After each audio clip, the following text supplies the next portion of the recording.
Hello everyone, dear student. Today we will start our new exercise number 13. उसमें जो हमारे पास है वो है बर्नौलीज थ्योरम. एक्सरसाइज 13 में है आपकी बर्नौलीज थ्योरम.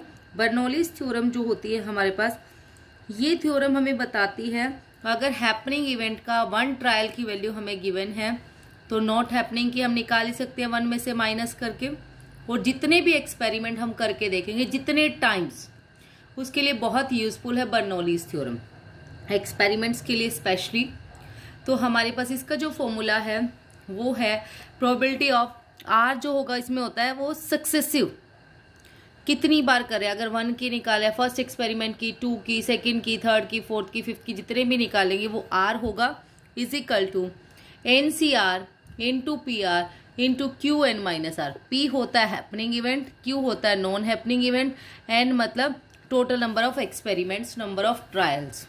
अब PR मतलब probability of r successive in a n trial, P मतलब प्रोबेबिलिटी ऑफ सक्सेस और happening of an event, Q probability of failure और not happening of event in one trial, N is equal to total number of trials. N होंगे total number of trials. इसी का example number 117 है. यहां से clear हो जाएगा. 3 coins are tossed simultaneously. What is the probability that they will fall 2 head or tail? 2 head 1 tail. तो हमें ये प्रोबेबिलिटी निकालनी है. 3 coins है, टोटल कॉइन n कितने हो गए, मतलब 3 बार तो एक्सपेरिमेंट करेंगे ही. 3 coins है, n इज इक्वल टू 3. और हेड की प्रोबेबिलिटी हमारे पास है, उसने कहा कि 2 हेड आए हमारे और 1 टेल आए. 2 हेड और 1 टेल की अगर हम प्रोबेबिलिटी देखें, एग्जैक्टली 2 हेड जब आता है हमारे पास, हेड मतलब 1 कॉइन में हेड आएगा तो क्या होगी हमारी प्रोबेबिलिटी 1/2. और जब हमारे पास Q जो होगा वो क्या होगा 1 - 1/2, 1/2 आ गया, वो भी ये हमारा नॉट हैपनिंग इवेंट है. R जो होगा हमारे पास वो क्या है 2 हेड होने चाहिए. 2 हेड हमने ले लिया, R is equal to 2. PR का फॉर्मूला लगाया NCR into PR into QN minus R. 2 head है हमारे पास, N के प्लेस पर 3C2 इंटू P के 1/2 का स्क्वायर इंटू 1/2 3 माइनस 2. तो यहाँ से आ जाएगा 3 आ जाएगा 3C2 का, ये हो गया 1/2. 2 बार लिखेंगे इसको 1/2. तो यहाँ से सोल्व करके आ गया हमारे पास 3/8. ये 3/8 आ गया. और अगर हम वैसे करके देखते हैं, देखो 3 कॉइन्स हमने टॉस किए, 3 कॉइन टॉस किए तो 2 क्यूब, उसके आउटकम्स बनेंगे 8 आउटकम्स बनेंगे. 8 में से 4 हेड 4 टेल, 4 का half 2 head 2 tail, 2 head 2 tail. Then आपके पास है 1 head 1 tail, head tail head tail head tail. अब आपके पास 3, हमें देखना है 2 हेड और 1 ट्रायल टेल कितने हैं. एक तो ये है 2 हेड 1 टेल, एक ये है, एक ये है. तो हमारा आंसर कितना है 3/8. यहां से भी हमारा यही आंसर आएगा 3/8. या तो हम इससे करें अब या इससे करें, हमारी विश होती है. ये तो हमें बर्नौलीज थ्योरम थी जो हमें यूज करके देखनी थी. आइए अब हम इसके नेक्स्ट एग्जाम्पल्स करते हैं. 8 coins are tossed simultaneously. 8 coin को टॉस किया. फाइंड द चांस ऑफ अपनी एग्जैक्टली 6 हेड, उसमें से 6 हेड आए तो R हो गया हमारे पास 6, कॉइन कितने हैं 8, N हो गया हमारे पास 8, और हेड आने की प्रोबेबिलिटी वो P हो जाएगी 1/2. तो Q भी 1 - 1/2 आपका आ जाएगा 1/2. 6 हेड की निकाल देंगे, 8C6 इंटू 1/2, 6 इंटू 1/2, 8 - 6 2. तो यहाँ से हम इसको सोल्व कर लेते हैं. 8C6 को 8 फैक्टोरियल अपॉन में 6 इंटू 2 फैक्टोरियल, इनको 1/2 की पावर 8 जो होगा वो आएगा 1/2 56. इसको यहाँ तक सोल्व करके पूरा आंसर बन जाएगा 7/64. Now example number 119 is in an army battalion 3/5 of the soldiers are known to be married and reminder 2/5 unmarried. Total army में से 3/5 जो है वो मैरिड है, 2/5 अनमैरिड है. कैलकुलेट करनी है एग्जैक्टली हमें 4 married soldier in a row of 5. 5 में से 4 जो है वो क्या हो मैरिड सोल्जर. टोटल सोल्जर हमने कितने लिए 4, मैरिड कितने हैं उसमें से 5, मतलब R हो गया आपके पास 4, और N हमारे पास था 5, और प्रोबेबिलिटी ऑफ मैरिड, जब मैरिड पूछा है, मैरिड की दे रखी है 3/5, तो ये P हो जाएगा, और जो Q अनमैरिड है वो Q हो जाएगा 2/5। बस इस फॉर्मूले में पुट कर देंगे, PR NCR into PR into QN minus R। N हमारे पास था 5C4 इंटू 3/5 आ गया था, P की वैल्यू दे रखी है इन्होंने मैरिड की 3/5 इंटू 5, ये पावर 4 था, यहाँ 5 - 4 1, सोल्व करके आ गया हमारा दिस। नेक्स्ट है, if there are 3 children in a family, probability बताइए 1 गर्ल इन अ फैमिली।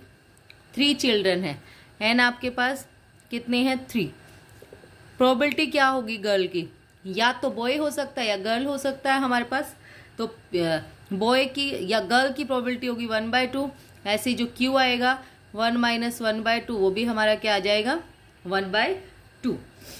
आगे देखते हैं आगे क्या पूछा इसने, बस प्रोबेबिलिटी ही पूछी है 1 गर्ल की, मतलब R हो जाएगी आपकी 1, और कुछ नहीं आगे क्वेश्चन। तो ये फॉर्मूला लगा देंगे N3 R1, प्रोबेबिलिटी गर्ल की हो जाएगी 1/2, ऐसे Q भी 1/2, तो R1 की हम निकाल देंगे 3C1 इंटू 1/2 की पावर 1 इंटू 1/2, 3 - 1 2, सोल्व करके आ गया 3/8। Next is the chance that a ship exactly reaches a port is 1/5। Probability बताइए, out of 5 ship expected at least 1 would arrive safely, कम से कम एक जो है सेफली पहुंच जाए। तो देखिए सेफली पहुंचने की प्रोबेबिलिटी है 1/5, टोटल कितने हैं आपके पास 5, N5 हो गया, और कम से कम एक सही सलामत पहुंच जाए, मतलब 5 में से हम मान के चलते हैं कि कोई भी सेफली नहीं पहुंचता, उसको 1 में से माइनस कर देंगे, तो 1 माइनस कम से कम एक है नहीं, या तो हम ऐसे करें प्रोबेबिलिटी ऑफ 1, प्रोबेबिलिटी ऑफ 2 लेके, फिर probability of 3, probability of 4, probability of 5, या फिर हम माइनस कर दें 1 में से प्रोबेबिलिटी ऑफ 0 कि कोई भी सेफ नहीं पहुंचता है, तो 1 में से 0 माइनस कर देंगे, आपका आंसर आ जाएगा। या फिर ये पूरा स्टेप आप फॉलो कीजिए, जब भी सेम आंसर आएगा तो 5C0 इंटू 1/50, 4/5 सेफली की दे रखी थी, P दे रखा था, Q हमने निकाल लिया 1 में से माइनस करके, सोल्व करके हमारा आंसर आ गया दिस। नेक्स्ट है 3 कॉइन्स आर टोस्ट टुगेदर, तीनों कॉइन को इकट्ठा टोस्ट किया, प्रोबेबिलिटी बताइए गेटिंग एटलीस्ट 1 हेड, कि कम से कम एक हेड आए। अब कम से कम एक हेड आए मतलब 2 भी आ सकते हैं, 3 भी आ सकते हैं, वही 3 कॉइन तक टोस्ट किया, या तो हम ये निकालें 1 की, फिर 2 या फिर 3, या फिर क्या निकालें 1 माइनस प्रोबेबिलिटी ऑफ 0। देखो 1 माइनस प्रोबेबिलिटी ऑफ 0 तो इन्होंने फाइंड आउट कर रखा है, 7/8 आया, हम इससे करके देखते हैं। तो यहां से हमारे पास कॉइन कितने हैं 3C1, और हेड की थी 1/2, 1/2 की पावर 1 इंटू 1/2 क्यूब स्क्वायर, 3 - 1 2, ऐसे ही 3C2 1/2 2 इंटू 1/2 1 आ जाएगा, प्लस 3C3 इंटू 1/2 की 3 और 1/2 की पावर 0 वो 1 हो जाएगा।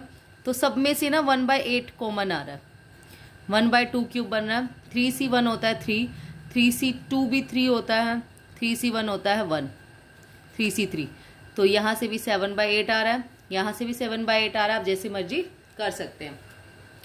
Now example number 123 is during war 1 ship in 10 was sunk on the average in making a certain voyage। एक शिप क्या हो गया, वो डूब गया। प्रोबेबिलिटी बतानी है out of the ships exactly 3 और at least 3 at most 3, out of दे नहीं रखा, आउट ऑफ 6 दे रखा है हमारे पास, एन की वैल्यू दे रखी है 6 में से या तो 3 जो है अराइव सेफली पहुंचे, या एटलीस्ट 3 या एटमोस्ट 3। अब एग्जैक्टली 3 में तो हम वही प्रोबेबिलिटी ऑफ 3 निकालेंगे, आर इसमें 3 लेंगे, लेकिन एटलीस्ट 3 कम से कम 3 हो, या तो 3 4 5 6, या फिर 0 1 2 को इसमें से माइनस करेंगे, और एटमोस्ट 3 ज्यादा से ज्यादा 3 हो तो 0 1 2 3 इनकी निकाल सकते हैं। अब देखिए इसने कहा है हमारे पास 10 में से 1 जो है वो डूब जाता है, मतलब 9 सेफ रहते हैं, तो सेफ की आ गई 9/10, तो क्यू हो जाएगा 1 - 9/10 1/10। फर्स्ट है एग्जैक्टली 3 जो है पहुंच जाते हैं, तो n की वैल्यू 6 थी, p 9/10 था, q 1/10, एग्जैक्टली 3 हो गया। 6c3 इंटू 9/10 की पावर 3 इंटू 1/10 की 3। फिर है एटलीस्ट 3, कम से कम 3 हो, 3 भी हो सकते हैं, 4 भी, 5 भी, 6 भी, कितने भी हो सकते हैं, उसको हम ले लेंगे सॉल्व करके, आपका आंसर आ जाएगा। नेक्स्ट है एटमोस्ट 3, कि ज्यादा से ज्यादा 3 हो, तो ज्यादा से ज्यादा 3 को या तो हम 0 1 2 3 निकाल लें, या फिर 4 5 6 को निकाल के 1 में से माइनस कर दें। ये 4 की वैल्यू, 5 की वैल्यू, 6 की वैल्यू दे रखी थी, ऊपर थी, इसलिए हमने इसको 1 में से माइनस कर दिया सोल्व करके। Now the example number 124 is the probability that India win a cricket test match against England is given to be 1/2। Winning की प्रोबेबिलिटी आपको दे रखी है पहले 1/3, लॉस की हो जाएगी 1 - 1/3 2/3।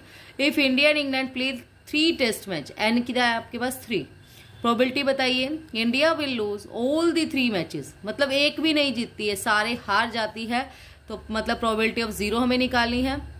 और इंडिया विन एटलीस्ट 1 मैच, कम से कम एक तो जीते, तो 1 में से 0 आप माइनस कर दोगे।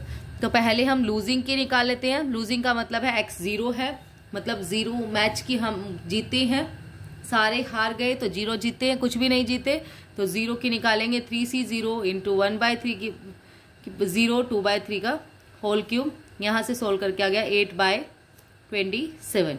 नहीं तो हम ऐसे किया करते थे, लूज कर दिए से तीनों मैच, तो 2/3 इंटू 2/3 लॉस वाले से मल्टीप्लाई करके 8/27 ही आता, वहां से भी यहाँ से भी। और कम से कम एक मैच जीते तो 1 में से लूजिंग वाले माइनस कर दो, 1 - 8/27 19/27 आपका आंसर आ जाएगा। नाउ अब हम स्टार्ट करते हैं हमारी एक्सरसाइज। एक्सरसाइज नंबर 13 में बस 2 ही क्वेश्चन है। The chance that a ship arrive safely at a port is 9/10।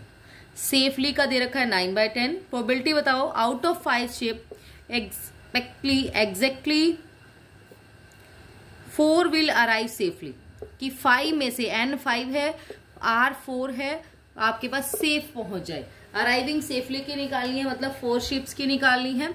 n आपके पास 5 है, r 4 है, p 9/10 है, q 1/10 आ जाएगा माइनस करके।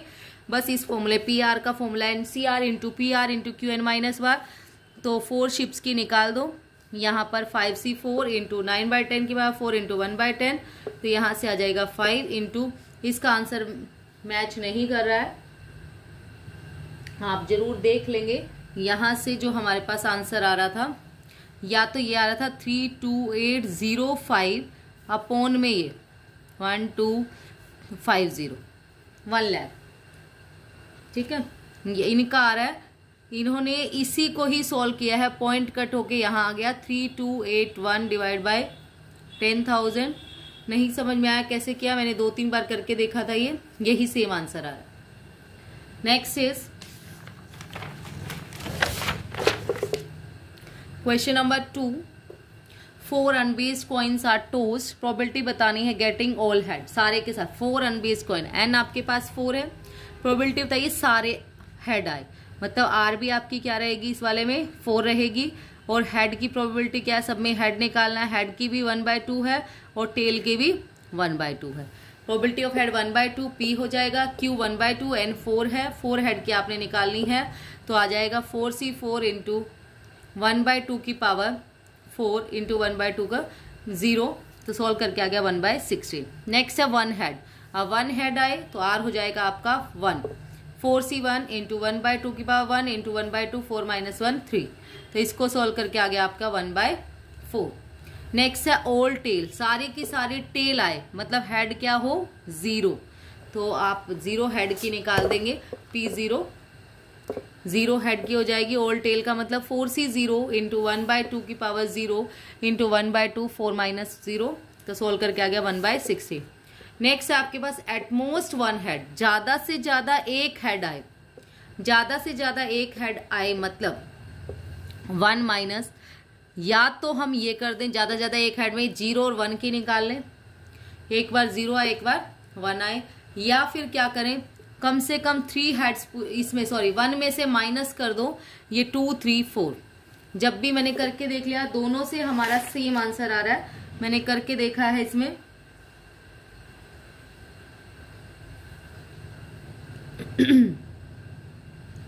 दोनों से ही मैंने करके देख लिया, ये बिल्कुल सेम आंसर आ रहा है। देखो यहां पर भी मैंने करके देखा था 0 हेड और 1 हेड, या तो 0 हेड और एटमोस्ट 1, मतलब ज्यादा से ज्यादा एक हेड होना चाहिए, 0 भी हो ना भी हो जब भी चलेगा। तो 0 हो सकता है या 1 हो सकता है। तो 4c 0 इंटू 1/2 की पावर 0, 1/2 4 माइनस 0, ये सोल्व करके आ गया दिस 5/16। यहां से भी मैंने इस वाले मेथड से भी करके देखा, इस वाले से भी हमारा आंसर सेम आ रहा है, 1 माइनस 2 हेड 3 हेड या फिर 4 हेड, इनको माइनस करके 5/16, जबकि आंसर 4/16 है। नेक्स्ट है एटलीस्ट 3 हेड्स, कि कम से कम 3 हेड होने चाहिए, 4 भी चलेंगे। अगर 4 हो गए जब भी चलेंगे एटलीस्ट 3 हेड में, तो P3 प्लस P4, तो P3 की निकाल दी 4c3 1/2 क्यूब 1/2 की 1, 4c4 1/2 की 4 1/2 की 0। तो यहां से 4c3 को सोल्व करके आया 4, 3 और 1 4 हो गई 1/2 की पावर, यहां से आया 1 1/2 की पावर, यहां हो गई 4, सोल्व करके आ गया 5/16। That's all about today. Thank you so much dear students. और यहाँ पे हमारा प्रोबेबिलिटी चैप्टर जो था बेसिक वाला वो क्लियर होता है।